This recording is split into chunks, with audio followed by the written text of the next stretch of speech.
Hello, Benjies. Welcome to the BingeWorthy podcast, part of the Geekish Network. I'm your boy, Johnny Randolph, or you can just call me Randy. I am one of your co-hosts for this program, and I've got a couple extraordinary co-hosts. These people are absolutely fly like an ego. So for my first co-host, she is an actress. She's a writer. She's a director. Just to abbreviate all that, I call her a superstar. Say what's up to the people, Miss Courtney Scott, right? Hello. And my next co-host, this guy's familiar to you because you just heard him on Geek Beast. He's also an actor and a writer, and I just call him the Game Spitter because every day on Geek Beast and right here on the BingeWorthy podcast, you can catch my man spitting that fire. Say what's up to the people, Centel. Yo, what's cracking, baby? I swear to God, boy, I love your intros. I got to record them so I can have it as my alarm when I wake up in the morning. Get me off on the right foot. And we are the BingeWorthy podcast. How's everybody doing tonight? Pretty good. Good. Yeah, and we got to give nice. Cool. We got to give a shout out to our missing comrade, Chuck Babby, out there doing his thing, but he'll be back next week. So the premise of our show is that we will binge watch an entire series, and then we come right here to engage in a high-level, captivating, scintillating discussion about said property. And then at the beginning of our show, we are going to rate that show based on our unique binge-worthy scale. Then we talk about it, and at the end, we will re-rate that series. And maybe, just maybe, one of our co-hosts can influence us to change that rating. Sometimes for the better, a little higher. Sometimes it's a little bit lower. So you never know. And today we are going to be reviewing Marvel's Hitmonkey. The premise of Hitmonkey is a wronged Japanese Makai who is mentored by the ghost of an American assassin named Bryce as he damages the Tokyo crime world. Now, speaking of our unique binge-worthy scale, at a number 5 is a full binge out. That means this property is outstanding. It is one of those things that you do not want to miss. At a number 4, it is not quite a full binge out, but it is definitely worth your time to invest in looking at it. At a number 3, it's what we call a mini meal. Now, a mini meal is not bad, just not good either. Courtney always calls it a TV dinner, and I say without all the Lyris seasoning. And at a number 2, we have a snack. A snack is something you watch, but just because ain't shit else on TV. You know, it's like that period when football is over with and basketball is over with. It's just boring ass baseball and nothing is new on Netflix or Hulu. And you stuck in the house and you just watching it because you bored out of your damn mind. That's what a snack is. And then a number 1, we call that a cringe-worthy. And a cringe-worthy is some old bullshit. Why'd you even waste your time? And in the absence of my good friend, I'm not going to pick on him, but why not? Chuck, why the hell did you recommend that we watch this? Well, actually, I was the one that recommended Hitmonkey, so I guess it would be on me. All right, so he'll appreciate that. No, I didn't know that. I thought I kind of recommended that. We haven't decided. No, I recommended it. I brought it up first, so Okay. I take the heat. Like you may have co-signed, but I did. It's on You me. jumped the gun, Miss Courtney Scott. Right, we're gonna start off with you then. How are you going to rate Hitmonkey then? Since you made the recommendation. Well, okay. So I made the recommendation after I watched the pilot. I really enjoyed the pilot. I thought that it was very well done. I loved the fact that our hero, our lead little hero, the little monkey, he was having a hard time and he never speaks. I mean, there are times where like he just has like a voice actor that's making these amazing like monkey sounds that are that really sound like a full-on conversation. Really not. And I was really entertained. And I feel like for me, the middle of the season kind of dropped a little bit, at least the first few episodes. I felt like it was floundering a bit because Bryce started to get on my nerves because I was just hearing him. And I honestly just wanted more Monkey. I really wanted less of Led Tasso. But I thought it got back to that fireplace that I liked probably about a third of the way into the season, right around like maybe episode 5 or 6. So for me, I'm gonna say a full meal, but I think I'm being kind, but I really did have fun. I really enjoyed it. Okay. So full meal? Yeah. All right. Now. Okay.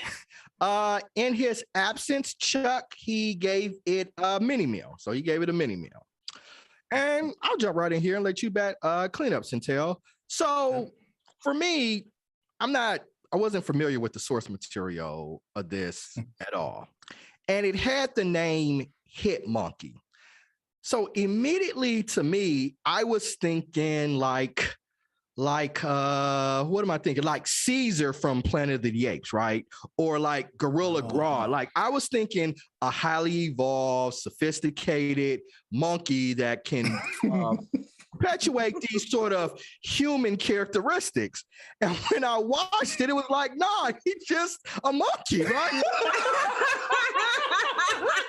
A group of monkeys, and it's like it's nothing extraordinary or anything about it. He talks, he's a monkey. He's, as Courtney alluded to, he's literally making monkey sounds. And I was just like, oh. Like he understands though. He understands the English language. I guess, but right, he talks to eagles and shit, and we'll talk about that, which was kind of cool, but, right? Yeah, rats and stuff. But like, yeah, whatever. Owls and yeah, whatever. So that kind of shocked me. I wasn't quite prepared for that. And now we get Jason Sudeikis. We get Mr. Ted Lasso himself. And at the beginning, I'm like, oh, he's out here wilding, but I kind of got Archer vibes. I don't know. He was a little just out there, and I was just like, is he trying to be Archer? Like, I kill people for money, and like that was cool. It was fun, but they engage in this sort of like buddy cop thing, and we've seen a pairing between, let's say, like a non-verbal person and a verbal person. Like we just watched Dota the week before, and what's her Marcy? She was extraordinary as a non-verbal person, and she was teamed up with Miranda. Like they were great. And I always think of like Han Solo and Chewie, right? They've got we learn what Chewie is talking about through Han. So this was a pairing for them. The problem that I had with it was Jason Sudeikis in this character was always screaming. It was like he was just loud throughout it. And after a while, it started to wear on me. It was getting a little annoying. And I didn't feel like they had a lot of conversation. He didn't have conversations with him. And then the monkey. Monologues. Yeah, right. And then the monkey, I was expecting more expression. Like it started to pick up more towards the end, but like more expression, like kind of what we had with Marcy, like in Dota 2, right? And so this pairing between like their expression not being as strong for the non-verbal person, and then the verbal person being too verbal and too loud, it didn't really connect and sync with me. So I had problems relating to them, like even caring, because it was just too much at times. And there were characters that, I don't know, I didn't hate or love any of these characters. I don't really want to see a season 2. I was disappointed. And if I did watch a season 2, it would be low on the list, of the priorities for it. Now, with that said, there were things that I enjoyed about it. I thought the action was great. It was gory. It was fun. It's an incredible car scene in it. It's just like great. So there were things that I liked. Incredible. Yeah, it was, but it wasn't enough to surmount, I thought, the challenges to it. So I'm going to go with a snack. This is me coming in. Yep. Man, everything you all said. I mean, I co-sign on all of that. A big one is it's such an obscure property, right? That I had no idea what a Hit Monkey was even a Marvel project to even begin with. I'm willing to bet the comic is good because the way communication is translated on the comic book page is probably going to be a little bit easier than what we saw in the animated series. And you said something that's very true regarding that you thought it would have been a little bit more of an evolved type of character. So it was a little bit of a disconnect. I'm like, oh, it's really just a monkey with some swords out here and some guns, getting to Kurosawa Court. Yeah, what the Kurosawa Court said as well. It had a really slow start. And the slow start, adding to the fact to co-sign again, what you were saying, Johnny, regarding that, it really felt like it wanted to be Archer. It really, from the way it's animated, from the way they interact with each other. But the brilliance of Archer is that you have these amazing characters that are able to interact with one another and they can feed off of each other, and the quips just really work. I felt bad for Andy Sudeikis, I think that's his name. Jason Sudeikis, excuse me. I felt bad for him because I can picture him sitting. Yeah, Jason. I felt bad for him because I could picture him sitting in his recording booth, giving his all and not having anything to give back. And it felt that way. It felt empty. It felt like with what a lot of actors in the late 90s were having problems with regarding acting with green screens, because there's nothing to give you something back. And that to me is going to be a problem if you're having this character who's going to do most of the talking. And after a while, and I'm a fan of Jason Sudeikis as far as his Ted Lasso character is concerned, but the beauty of that character is that he's getting something back. He's not really getting anything back from Monkey, and it shows, and it gets tiresome after a while. However, the last quarter of the show was really good. Like really good. It took a turn that I wasn't expecting. I actually started caring. There was a little bit more stakes, and it was just a lot more fun. And maybe that has something to do with maybe even the actors just finding their rhythm regarding giving their voice to the story. So will I see it again? It's definitely not going to be a high priority, but if it does pop up, I might check it out just a little bit. It's middle of the road for me. I'm gonna give it a mini meal. Okay. So we got 2 mini meals and 2 mini meals, a full meal, and a snack. Mm-hmm. So we're coming right in at a mini meal for our cumulative score. So at a 12 divided by 4, right there at a mini meal. So let's talk about this thing. I think I read somewhere that this was Marvel's first time ever doing kind of a R-rated property with like cursing and things like that. And I don't know. Animated property, right? Swear? The first R-rated animated. They swore all the time. They was cussing. Yeah, they were swearing all the time in this. Don't even remember. I really don't even I mean, again, those middle episodes really started to weigh on me. It really wasn't until, because I feel like there were certain models, and my light is falling. I feel like there were certain models they were trying to hit, like the one in the prison really felt like a Raid inspired thing, like, or like, you know what I mean, like one of those prison films that I can't think of right now. Not like the one with Jason Sudeikis when he has to get out of, not Jason Sudeikis, Jason Statham, when he has to get out of prison, or like, he's got a time or something like that. It just reminded me of all of those kind of movies where he was in prison. And then there was the John Wick episode. I really liked the John Wick episode, Inspired, where all the hit people were trying to kill him, because honestly, him skateboarding on that dude's face, that won the episode for me. Yeah, really did. I heard a lot of complaints I heard online, though. They said the prison, while it was in Japan, it was an American prison. They said, why is an American prison in the middle of Japan? But let's talk about something. Go ahead, Courtney. Oh no! I was just laughing. I didn't even. Yeah. Well, let's talk about some of the key elements of it. So, I mean, I'm here with 2 actors. What did you all think about the quality of the voice acting for Hit Monkey? I'll start. It was hit or miss for me. George Takei was decent. He was decent. I didn't hate him. The guy that was playing Hit Monkey, I don't know his name whatsoever. That dude was off. He was really good. Jason just got annoying after a while. Yeah. Which is unfortunate because I think he could probably bring a lot more to it and it have that Archer feel if he had somebody to kind of interact with, and it just feels like he was in space. I have to admit, I was let down by Olivia Munn's performance because she played Akiko and she was just flat. I just didn't care too much about her. But the other side characters, all of the other side characters were amazing. You know, it's just some of the main characters just seem to kind of be like a little, just kind of just ho-hum with it.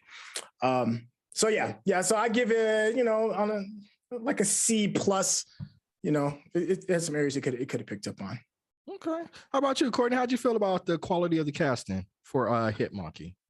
I agree with everything Centel just said. I thought I did like George Takei, but I thought Olivia Munn and Ali Mackey, who played Ito-san's partner, Haruka.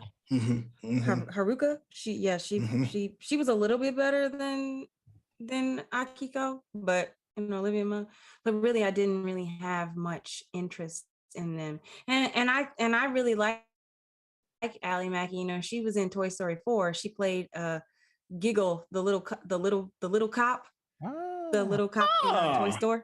Yeah, okay. Toy Story 4. So. And I'm not sure if it's her fault. I don't know if she was directed, or it could have been COVID that they weren't able to, be there and interact with each other in the ways that may have supported it. But who I really liked, and it's an actress named Reiko, who played Lady Bullseye. She's done a lot of voiceover work. Reiko Aylesworth. She destroyed Lady Bullseye, as well as the woman who played Yuki, who is the ghost, who is, I think she's the same ghost character, not the same actress, but the same character from Trese. There was the woman who was like released into the air. I'm not sure if it's a similar character, but it's probably, the mythos is probably the same, based on the same thing. But she reminded me so much of that ghost female character, I think in episode 2 of Trese. And I loved her as well. Like her, the sumo wrestler with electricity, and the samurai Silver Knight. All the people that came in on the last episode. I was like, where y'all been, man? That was the problem I had with it, right? It actually, yeah, like it actually went somewhere, because when you got through some of those episodes, you're like, why are we seeing some of these people that just seem like random characters that we'll never see again? So when they brought the sumo guy back, he was like, I'm here to help Hit Monkey, and Yuki came back, I'm here to help. I will always support the monkey. Like, it was so fun. I was really glad to see that. Yeah, I was too, and I wish we could, because I agree with you all. Olivia Munn's character and a lot of the other characters, I just I didn't care about the prime minister. I didn't care about her knee. I didn't care about any. He was flat too. Yeah, I didn't care about any of them. And then it was some characters that I did, but they didn't show up until the end. And I was just like, why didn't we have like a more of an introduction, or like become more acquainted, or more opportunities to get to see them? And those were some of the things. And the thing that I had with the acting, I talked about just Jason today. It just felt like he was always screaming. It was like he was yelling, and he did not have a conversational tone to me throughout the series, and it just got so on my nerve. I wanted Ted Lasso bringing him into the office and just sitting down and having a calm conversation, and he just didn't happen. He was like, everything was up here, and I was like, Jesus, you dead. Calm down, bro. Nobody. Calm down. I was on board for Led Tasso, but you're right. He yelled a lot. And I'm like, okay, I need you to dial it back. I need some levels. A little bit. Because you're not really interacting with the monkey. Like, there was no chemistry. They didn't have chemistry. It was no conversation. Yeah, right. These are the people that we're following. And they each had chemistry with other characters that made things better. Like, I feel like the monkey's relationship with Akiko made her more interesting. But when when it was like a group and it was him and Akiko, like I really liked the cat. The cat didn't say much. I love the lines that the cat was supposed to be saying, and an honorable mention to the owl who wanted to eat all the dead bodies. Yeah, He's like, yo, you gonna eat? Yeah. He's like, yo, you gonna eat that? Get out of here. He's like, yo, circle of life, bitch. This is what I do. What are you talking about? Yo. Yes. Speaking of circle of life, that was very Lion King. When that old Scar dude killed the little pup, I was mad. I had feelings. I really did. It got me upset. That was episode 9, I think. So what you guys think? Really go ahead, Cynthia. Go ahead, Cynthia. We got their background. I mean, Courtney, you were talking about. No, yeah, Courtney, you were talking about chemistry, right? And how you can tell that there's a difference when the chemistry is really good. And one of my favorite scenes depended solely on the chemistry of these 4 actors, and that was when it was Haruka, what's her name, Lady Bullseye, Monkey, and of course Jason Sudeikis as well. And you had like the monkey speaking to the ghost, who was translated by Lady Bullseye, who was then translating Yuko. It over Yuki. She was the nice ghost. Yeah, I loved that. That to me was absolutely, not Yuki, not Lady Bullseye. That was absolutely hilarious, seeing all that going through all those steps and them getting a chance to interact with each other. And I was like, this is the type of interaction of why I think this show could work if it had that. That is why Archer works, because they have that. If you're just solo, then it just didn't seem to work as well when they were solo. And one of the other good things, I guess, found out about the cast, with the exception of Olivia Munn and Jason Sudeikis, this is mostly an Asian cast, and as they are in Japan. So I thought that was good casting on that part. So I enjoyed the acting things, but just dial it down, Ted Lasso. We need to have a conversation with us, not yell at us. So what you guys think about the action scenes? I alluded to it a little bit in the introduction. They had that chase scene in the highway, and I just thought it was amazing. That was one of my favorite parts of the series, and I liked the fighting to it. It was gory, it was over the top, but it was fun. So I'm interested, Centel, what do you think about the action scenes? That's actually what got me through kind of like the wonkiness of the middle. Even though the middle was wonky, from the first episode to probably to the 4th episode, it was still action packed. Like it was always, you showed up and I got a chance to see the pretty colors, flash in front of my face, and I kind of like turn my back to the story and the chemistry. So the action's actually what saved it for me. Whoever the animators are did a very good job. And you hit something else that I was going to bring up as a whole other thing. I think another one of the bigger characters was the score. The score and the music was out of this world. I mean, I was just jamming songs. Like, I need this on my playlist. I didn't know the lyrics. I couldn't, because it's in another language, so I don't even know the lyrics, but I'm still just jamming out. I'm like, what is this? So yeah, it always kept your heart kind of going, even though you feel like you're missing something else until the missing something else caught up. So the action was essential. It was very well done. It was a big part of it. That was a big plus for me. Courtney, what'd you think about the overall animation, right? Did it lend to the strength of the story? Did it add anything to it? Did it take away? How'd you feel about the quality of the animation? Well, you guys kind of already touched on it, and I absolutely agree. I couldn't put my finger on it until you said it, but it really wanted to model itself on Archer. It looked like Archer. I think even the style of the characters and the way that they looked was very, very similar. And I enjoy Archer, so I thought it was really, really pretty. I love the fact that, we got some beautiful scenes of Japan, like Mount Fuji, being in the background of a lot of the shots. And I really love that all of the TV stations and all of the prompts, most of the prompts were all in Japanese. like when it was always Japanese. It made me wish that I could read actually what was on the screen. But then it annoyed me that characters were speaking in English. I tried to find was it a Japanese dub. I was like, is it supposed to be in Japanese? I was like, we're in Japan, but no, it's an English property. It's an English thing. Okay. Yeah, no, but I mean, I appreciated the fact that everything, right down to the food that they were eating, to everything, like even the fact that the characters were driving on the right side.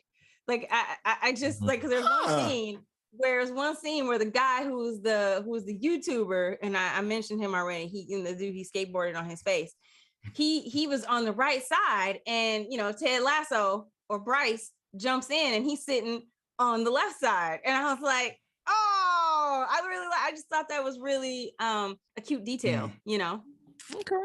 Yeah. If I can just say one thing about the action, I thought the action was great. It was the one thing kind of like just that kept me interested to see how somebody was going to die. Like when they killed the old lady and he split her in half. Then when he killed her kids. And then stuck them to the family picture on top of it.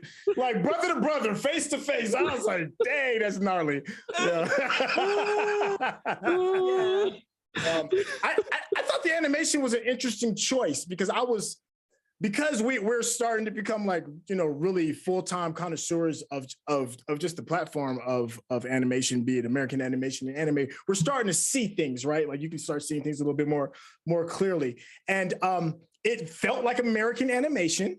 Okay. Yeah. It had a lot of American tendencies, but like you said, this is a Japanese property. And I was wondering, I was like, is this a good enough choice for this? I wouldn't have minded being in Japanese and then it being subtitled out, or even have an anime studio kind of pick up on it, especially considering how crazy some of the fight scenes were. But by the time I got to about, episode like 3 or 4, it was an afterthought, and I was like, I'm here, and I accepted the world for what it was. But it seemed like a safe choice for Marvel. They're like, we're maybe not going to make the same mistakes that Vision's made, and then just keep the format that we really understand and are comfortable with. Yeah, and we've talked about it. I mean, some things they're now putting like in anime format. It doesn't necessarily need to be in animated format. They're trying that is very true. Take advantage of the trends and the growing popularity out there. But that's when I thought we could have benefited a little bit. I know, Courtney, you mentioned some things like Mount Fuji and stuff, but it didn't feel like Japan to me. I don't know. I just didn't see that there. I could have thought like a major American city like New York or LA, but I just didn't get that feeling for most of it. So the animation quality suffered a little bit for me. Another thing that I just realized, some of the faces of the characters reminded me of the design for the characters from What If. Some of the shapes, especially him. Like especially Bryce's character, like I could tell that they tried really to offset and make it just a little bit different, but some of the character structure, like especially like the Peggy Carter character, like if you put Peggy Carter next to Bryce, for me, there's a lot of similarities in the way that their faces are crafted, not in the actual final product animation, but just in the crafting. For me, it kind of looks. Yeah. And maybe that's what they're looking for a specific look for their animation properties. Animation for Marvel, I don't know. I think that's an area that DC outpaces Marvel in. By far. Yeah, it's not even close. But DC's been doing it a lot longer. They have been doing their animation. And Marvel had some animation properties, but I think forewent's not a word, but they kind of let go of really focusing on the animation after, like the X-Men and those kinds of things. Like they came out with those new ones later, but DC has been going strong for like 15 years. And plus what? You do what? 15 movies to do $22 billion. I mean, you like, oh, fuck that animation. Like, I get there. I'm not worried about it. Right, we're not worried fine. about your little cartoons, right? We got Like they gonna show up. They gonna watch right. it. We're doing a couple billion at the box office every summer, so you know you can have that over there. Okay. Well, Courtney, you talked about it a little bit. The pilot. You said you really enjoyed it. What stood out in the pilot to you? What I think it was by the time he got to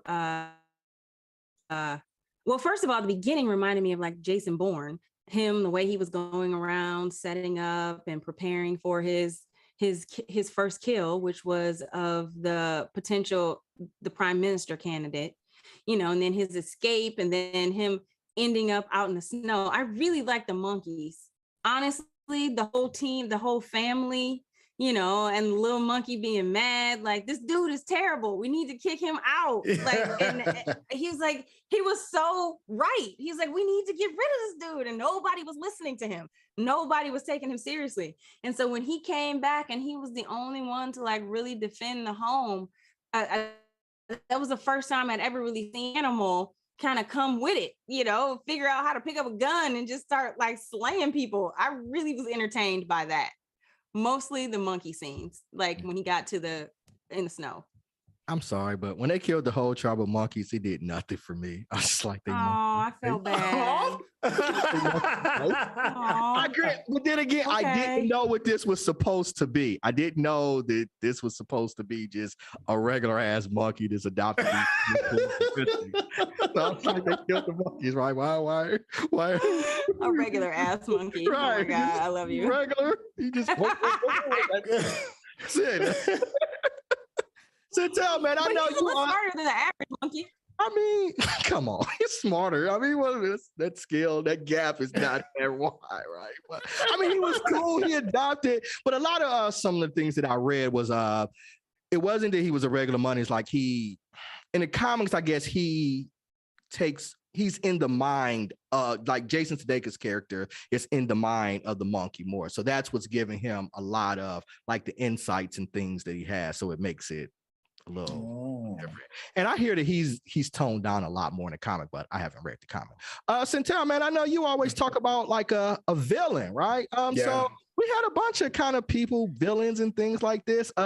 Anyone stand out to you, you know, to help make this series? Well, I mean, Court said it earlier, Lady Bullseye stole the show. She was absolutely like, even how they introduced her was absolutely just epic, you know, with her sitting at the bar, going to the airport, the slightest bit of disrespect was punishable by an absolutely jacked up death. And you get a chance to see mundane weapon. See, and that's the other thing. Like there's another Marvel character called Bullseye, I think that's his name, who fights Daredevil, and anything that he puts in his hand is a weapon, and that's how. I mean, Lady Bullseye, you know, I guess it's like the female version. She actually has the circle on her head to go as well, and to see people get killed with all of these crazy objects and stuff, and then she kept her humor about it the entire time in a very dry kind of way. That was, and then of course Silver Samurai, you don't see him until the very, very, very end. Just absolute tons of fun. And then there's one that started it off that kind of set the tone, and it's this little old lady who's a part of this crime family, and how savage she is, and then how she gets dealt with on top of it. It just really set a good tone. Like every single obstacle that Hitmonkey and Bryce had to overcome was a character that could have had its own series damn near based off of. They did a really good job with the villains. That's an A+. Yeah, definitely needed more screen time. Bonsai Master. I need a Bonsai Master to have some more time. Yeah. I liked him. You know, he fell on his sword traditionally. I respect it. Everyone's like, oh! I know. I was a little sad when the monk died. I didn't realize he was like Daredevil. I didn't realize he He's blind, neither. you know. I didn't see that coming. Well, Lady Bullseye is a villain for Daredevil in some of the comics. Like they've included some of the characters from the Marvel universe. And apparently, what was the samurai guy who came at the end who was protecting? Yeah. I knew he was another one. Yeah, I knew he was one too. So they've included some characters from some other Marvel properties. Of course, they're the lesser known characters because they threw this on Hulu. Yeah, they called him a mutant. Yeah, they said the Silver Samurai was a mutant. I was like, he's from the X-Men universe. Mm-hmm. Yeah, so his fight scene was dope. When he was throwing the sword, and I was like, "Oh, y'all are coming with it." It was dope. I was like, "Yes, more of this, please." Yeah, and all of that.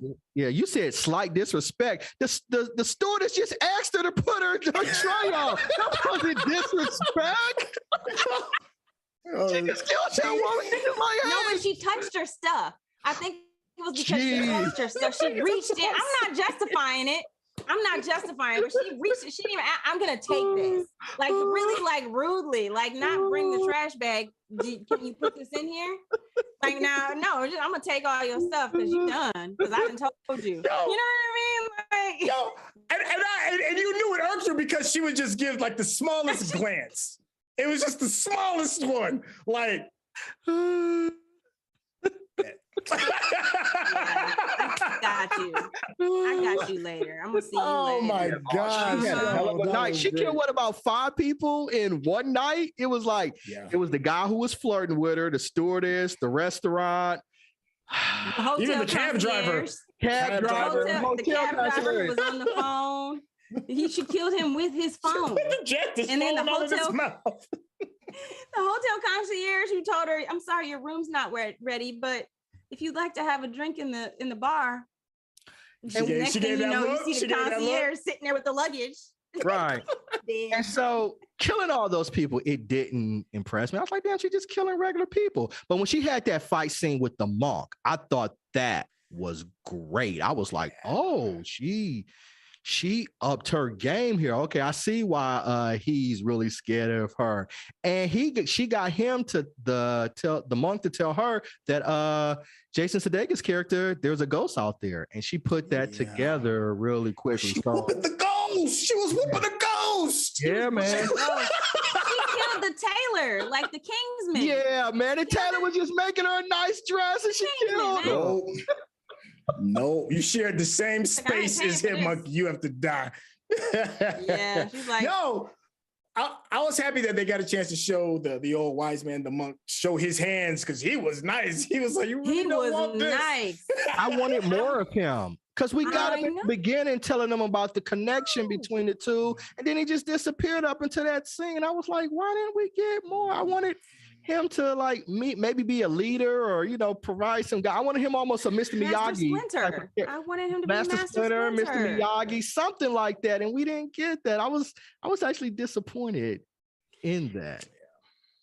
Yeah, I agree. That was a failed them not adding a team for him because you came up with all these great characters that had one episode and then didn't come back until like the last 2.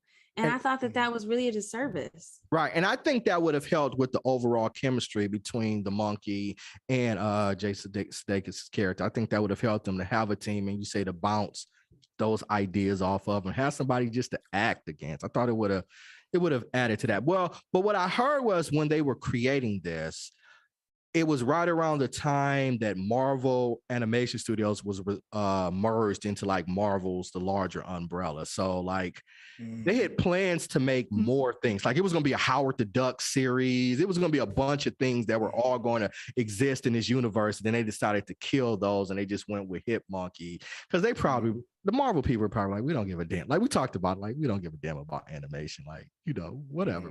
We doing these Robert Downey Jr. type numbers. Y'all go sit down with your little cartoons and everything. So one of the things that I did want to bring up though, we get a flashback scene. I'm interested to see how you all feel. I'm gonna just dive in a little quick.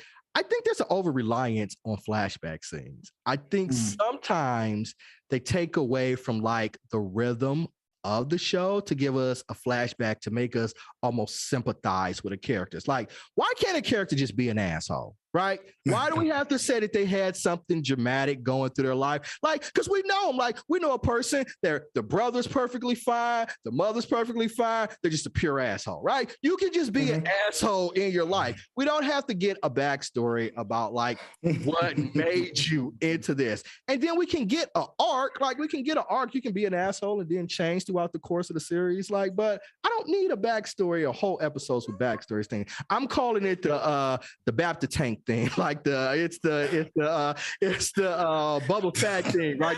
Bubba Fett syndrome is what I'm calling it. All the backstory. I'm curious, how did you guys feel about this backstory, where we learn a little bit more about our two protagonists? Led Tasso? Yeah, Led Tasso. Go ahead. Did you want to go? Nope, go ahead. I gotta disagree with you, Randy, because I thought it was necessary to help save Bryce.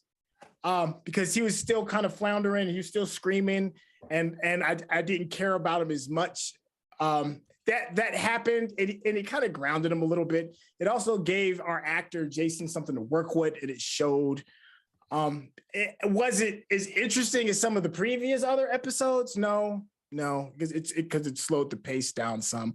But I got a chance to actually like Bryce more, a little bit more.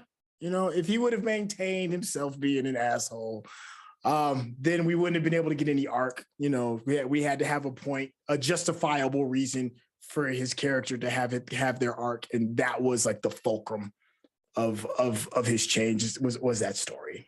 Okay, I hear you, but yeah, I love them. I love them in the club. Like, I kill people for a living. Like, I thought that was dope. That's a great line. I want to be in the club, but like, I just thought he was too hot throughout it, and he should have brought it back down and got us some better interaction. But you know, Courtney, how you feel about it, man? You like the backstory? You think it added to the show? I thought that the way that they set it up and the way they introduced it was very clever, because it was connected to him being hit with the salt for the first time. Like it was the salt was affecting him. And so it wasn't like they just dropped a flashback. It was a side effect of him being forced to look at parts of his life and how he ended up there. So that part for me, so it didn't bother me.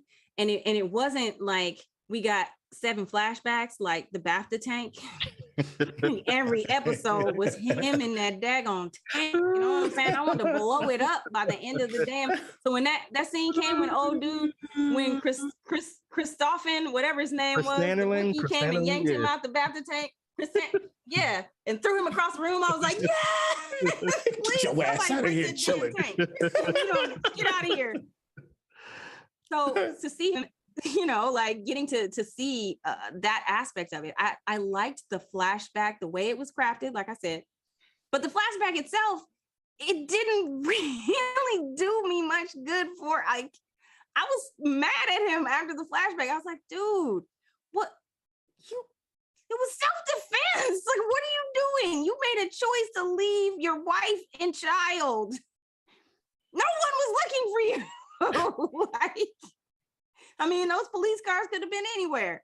Well, I do wonder how did they explain the dead body, though? That would have been a thing. And he didn't want his mom to take the blame for it. So did she die? She probably did. No, she was moving around. Okay. Mom's probably in jail right now. You know what I'm saying?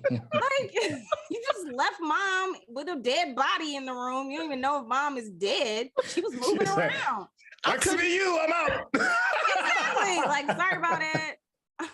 I mean, I really hope his wife and daughter made it to New York. But he left him a lot of money, so I mean, they could have. I think the better part of that for me was it served the purpose that the lack of chemistry did not help, in the fact that it built a connection between these two characters that should have been built long before episode 9. You know. And I saw the monkey, understand how he had a tribe. You know, he was just looking and looking and looking for a tribe. It may not be the one you want, but this is the dude that's yours, you know? And that whole little scene with the monkeys, the new monkey tribe, when the little baby died, I was hurt. I really liked it. That was tough. That got us in. But like I said, I still like the conversation with the ego and things. Like that was great. My man was feasting. He was like, "Oh, you gonna take care of that?" You know, I ate them. What happened to my what happened to my people? He's like, I hate them. What? Like you do know this is what I do, right? You ain't been gone that long. You know what I mean? I gotta live. Right. It was already dead. Like, what you want me to do? I mean, I got to eat regardless, B. Right? The owl and the rat. The owl and the rat.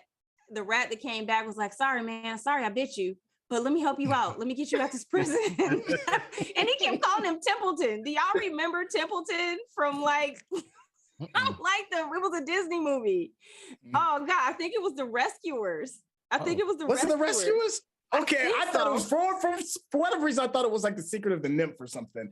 But, no, it wasn't. It wasn't okay. A Secret of the Nymph. Yeah, because that wasn't Disney. But Templeton, I think he's The Rescuers. It was hilarious. Okay. Yeah. Like, oh my goodness, way to go back, because kids, if there is a child watching this, they don't know who that is. Yeah. But I thought that was funny. So we get kind of a twist at the end.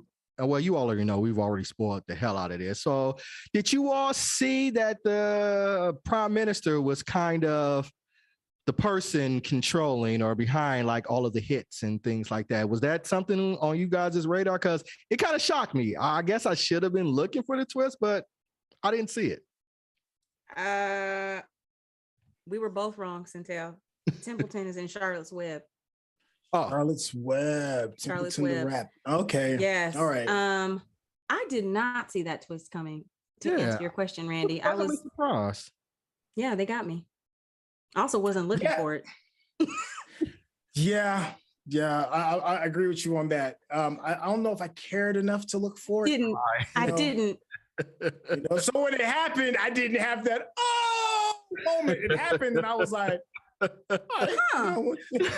was like, okay. Just keep eating my popcorn. I didn't see that coming. Yeah. I was trying to get through it. Trying to finish, and I was like, the whole time I bought in that it was the one dude that was responsible and killing, and I just accepted it, because a lot of times there's not a whole lot of twists and turns in certain anime properties. Like, it's not something that I am, and please correct me, I'm not used to it being a mystery to be solved in a cartoon per se. And I didn't think it was a mystery per se. It's just like they just kind of threw us a twist in there. And maybe it's because he and his niece were just so mundane and boring. We just didn't give a shit. Whatever was happening to them. I think Olivia Munn's character fell into the same realm as when we were watching Yasuke. I think Olivia Munn is an interesting actress.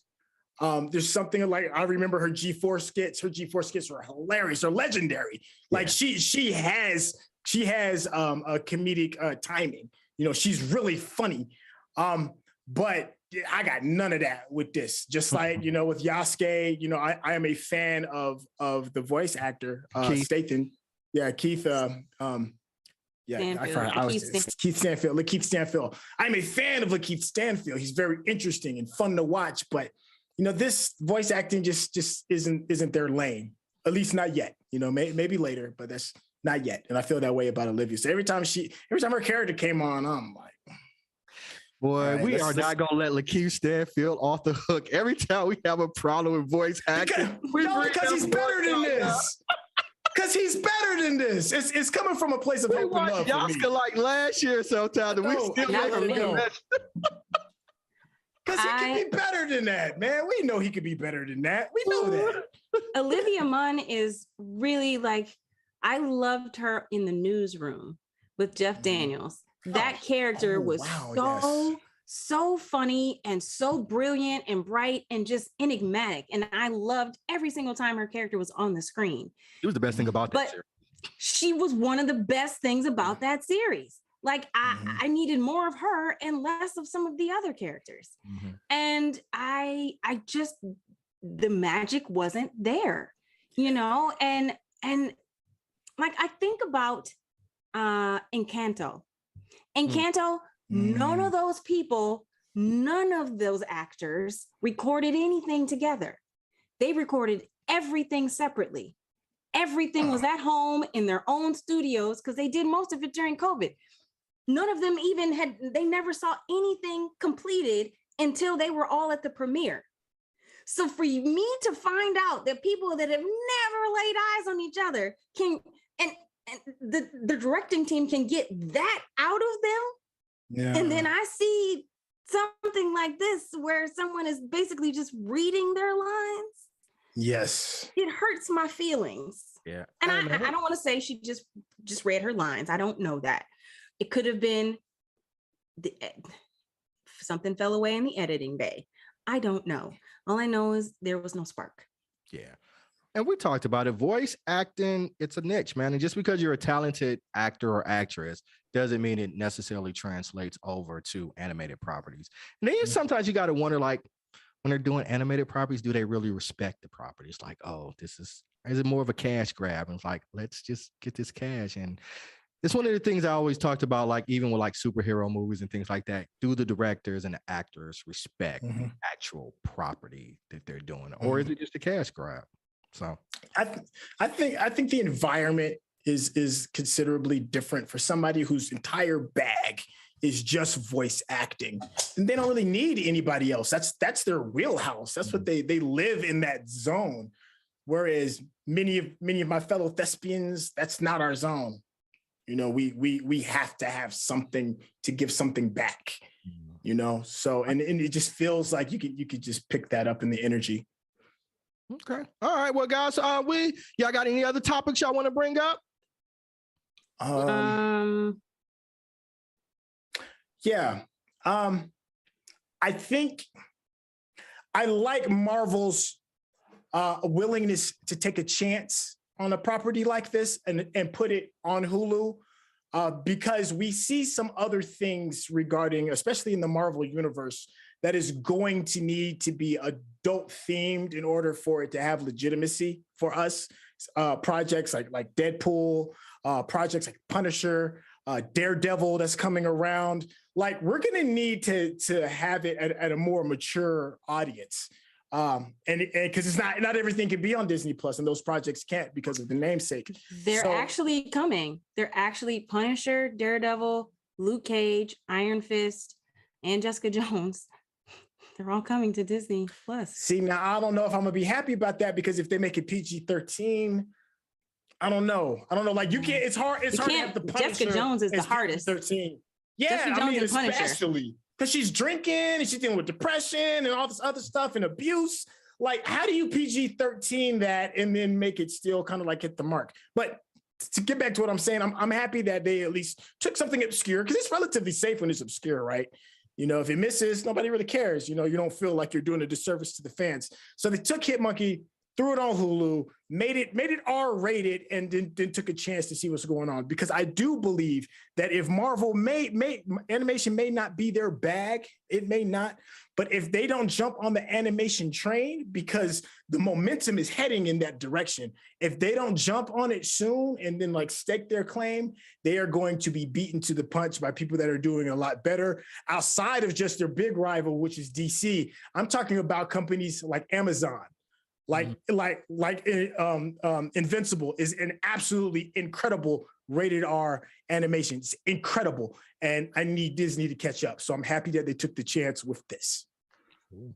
All right, guys, let's re-rate this. So since we started with you first, Courtney, let's start with you, Centel. How you gonna rate Hitmonkey this time around? You know what? I think this conversation did change my mind. I gave it a mini meal beforehand. I'm gonna bump it up to a full meal, because now that we've talked, I see it has potential. And now that I've like got a really good feel, the good feels from the last quarter of the episodes, I'm actually willing to kind of like rewatch it again. and just to see if I didn't give it a fair enough shot once some of my previous expectations have faded and waned, and I can see it with newer eyes. I think I might like it a little bit more. So yeah, I'm gonna go up. I'm gonna give it a full meal. All right, and we got Chuck in the comments. He said they're actually bringing a child setting to Disney Plus. So, talked about what you talked about. I thought that was gonna come.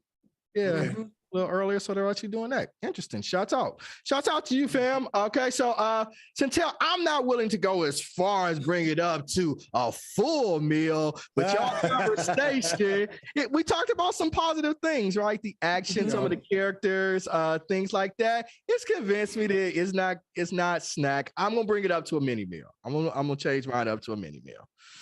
Courtney, how you gonna rate it? Hit Monkey. I'm going to stay at a full meal. Okay. Yeah, I had a good time. Like like I said, the middle section was still a little bit weaker, but the latter half of those, that it was flying by, and I really enjoyed it. And I still really enjoyed the pilot. So even though Ted Lasso Led Tasso was far too angry and talked far too much, I didn't take a connection that I had to the monkey, even though he was just basic monkey. I liked him in his little suit. All right. So we got 2 mini meals and 2 full meals. That gives us a 3.5 rating. We can round that on up, and this will be a full meal. All right. So there you have it. Benji's, we're giving Hit Monkey a full meal.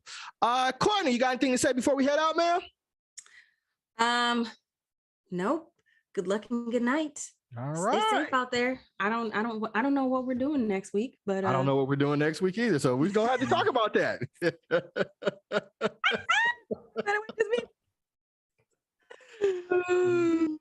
Chantel, Brian, you got any parting words before we head out? Oh, I already had mine. I'm not gonna take up any more screen time. Thank you. All right, man. Well, shots out as always to Digital Click. They keep us looking fresh and fly so we can come here and perform at our highest levels. If you are watching this on YouTube, man, hit that subscribe button, man. We are sincerely appreciated. If you're watching us on YouTube or Facebook, hit that like button as well. And we are also in an audio format. We are available wherever your favorite podcasts are downloaded. Apple Music, Google Play, Spotify, any of those vehicles. We are a network. We represent underrepresented people, Black people, Latinos, Asians, just people who are underrepresented, underrepresented in the world. And we have actors, directors, tech people, producers, all people who look like you. So please support us as we are working diligently to bring content to you from people that look like you. With that being said, we're going to head out. We don't know what the hell we're watching, so stay tuned. We'll be back here same time, same back channel. But again, you can be assured that we're going to be bringing that hotness, original takes, some genuine discourse to, provide you with our opinions and our thoughts on these properties. Until next week, same back time, same back channel. We'll holler at you guys. Peace.